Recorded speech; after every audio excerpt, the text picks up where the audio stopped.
যেহেতু সে ছোট্টবেলার থেকে যখন সে আদকতার সময় হতে করে করিয়ে যা শেখাবি সেইটাই হবে মক্ষম ছেলের হিসেবে চল নয় প্রস্তাবি। মা বাবা আজ পস্তাচ্ছে। ইংলিশ মিডিয়াম স্কুলে আমি পড়াতে পারি, আমার টাকা আছে, গাড়ি আছে, বাড়ি আছে, আমার ড্রাইভার দিয়ে আমি স্কুলে পাঠাতে পারি আমার সন্তানকে, কিন্তু কোনো গ্যারান্টি নেই যে সেই সন্তান মানুষ হবে, মা বাবার পাশে দাঁড়াবে বৃদ্ধ বয়সে। তাই আমি একটা ভিডিওতে দেখছিলাম, ছোট্ট একটা শিশু, সে বাবা বলছে যে বাবা তুমি রেডি হয়ে নাও, স্কুলে যেতে হবে। বলে না বাবা আমি স্কুলে যাব না, আমার দাদু ঠাকুমা কোথায়? বলে বৃদ্ধাশ্রমে। বলে না তো কেন বৃদ্ধাশ্রমে কেন, আমার দাদু ঠাকুমা। তখন বলছে যে আমরা দুইজনেই চাকরি করি তো তার জন্য মা বাবাকে দেখার লোক নেই। তখন বলছে এইরকম লেখাপড়া আমি শিখবো না, যে লেখাপড়া শিখে মা বাবাকে ঘরে রাখা যায় না। তাহলে আমাদের কোন জ্ঞানের দরকার? আমাদের কত টাকা লাগবে, কত গাড়ি লাগে, কত বাড়ি লাগে।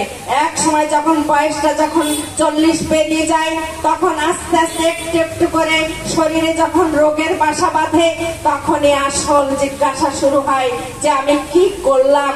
তাই আমাদের এখনো সময় আছে।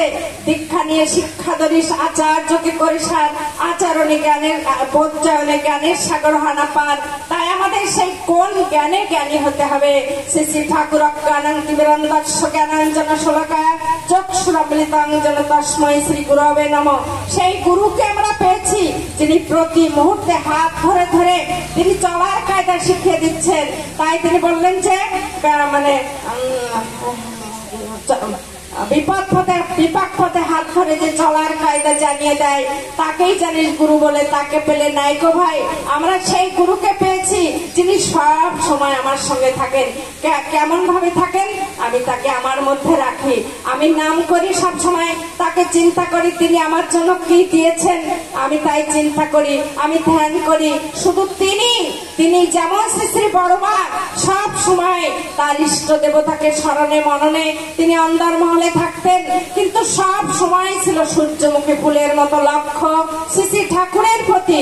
তার কি প্রয়োজন, তার শরীর কেমন, তিনি আজকে কোনটা তার খেতে হবে, তিনি কটা হাঁচি দিয়েছেন, সব কিছু তার জীবন দেবতার প্রতি লক্ষ্য ছিল। তিনি দেখিয়ে দিলেন যে কিভাবে গুরুকে তিনি ধ্যানে জ্ঞানে সব সময় স্মরণে মননে রাখতে হয়।